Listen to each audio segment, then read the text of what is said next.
life is like sailing through turbulent seas. We often believe that only by hoisting every sail, and battling against the waves with unyielding force, can we reach our desired destination. Yet, this relentless pursuit of extreme effort doesn't always guarantee success. Sometimes, it's the gentle art of letting the wind guide our sails that leads us to our goals. Just like a skilled sailor who knows when to adjust the sails and let the currents carry the ship forward, we too can benefit from slowing down, and trying less in certain aspects of life.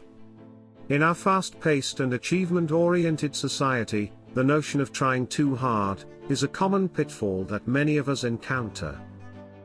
We are constantly driven by the pursuit of success and self-improvement, but in this relentless pursuit, we often overlook the importance of finding balance and allowing life to unfold naturally. If you are feeling burnt out and depleted the more you try to get what you want, then understanding the law of reversed effort just might be the thing that you need. It states that the harder we try to force or control a situation, the more resistance we encounter, hindering our progress. When we become fixated on a particular outcome or rigidly adhere to a preconceived plan, we limit our capacity to explore new ideas and alternative paths. The law of reversed effort can be likened to trying to catch a butterfly with clenched fists. Imagine you're in a serene garden, and a beautiful butterfly flutters around, catching your attention. Excitedly, you stretch out your hands, desperately attempting to grasp the delicate creature. However, the more you tighten your grip and chase after it, the more the butterfly eludes your grasp. It dances away effortlessly, leaving you feeling frustrated and empty-handed. Conversely, when you adopt a gentle and open-handed approach, staying still and relaxed, the butterfly may come to land on your palms as if drawn by an invisible force. Your lack of forceful effort creates an inviting space, attracting the butterfly to come to you naturally. The law of reversed effort suggests that sometimes, the more we forcefully chase after our desires, the more they slip away from us. Yet, when we loosen our grip and focus on the present moment, allowing life to unfold organically, we may find that the fruits of our endeavors come to us with ease and grace. Often we go throughout our day, thinking about all the things we need to accomplish that we exhaust ourselves before we've even done anything. When we think too hard about the results of our efforts, we can sometimes forget to find the enjoyment of our actions. In his book, The Power of Now, Eckhart Tolle writes, "So do not be concerned with the fruit of your action, just give attention to the action itself. The fruit will come of its own accord." An excellent example of people focusing less on the result and more on the action is the act of creating art.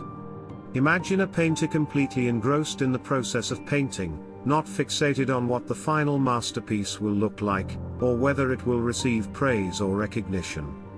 Instead, the artist loses themselves in the strokes of the brush, the blend of colors, and the act of bringing their vision to life on the canvas. By immersing themselves in the act of creation, they find joy and fulfillment in the process itself, regardless of whether their artwork receives critical acclaim or financial success.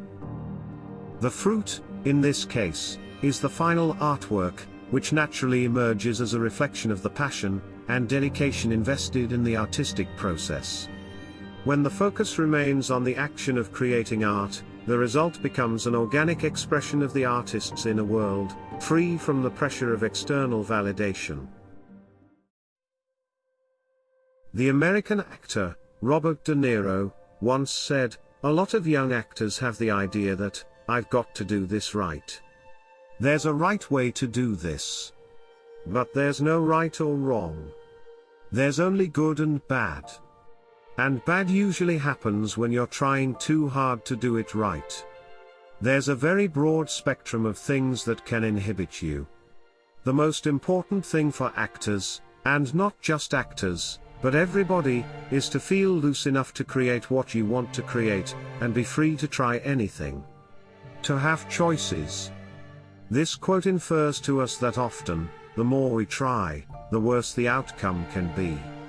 When we try without trying too hard, we approach our goals with intention and effort, but without being overly fixated on the outcome. It means engaging in the pursuit with enthusiasm and dedication, but remaining open to the possibilities and being willing to adapt to changing circumstances. It's knowing that whatever may come our way, we have to choose what we will do next. Because sometimes we need to stop focusing so much on right or wrong and just be willing to make a decision. Only then will we truly find our way.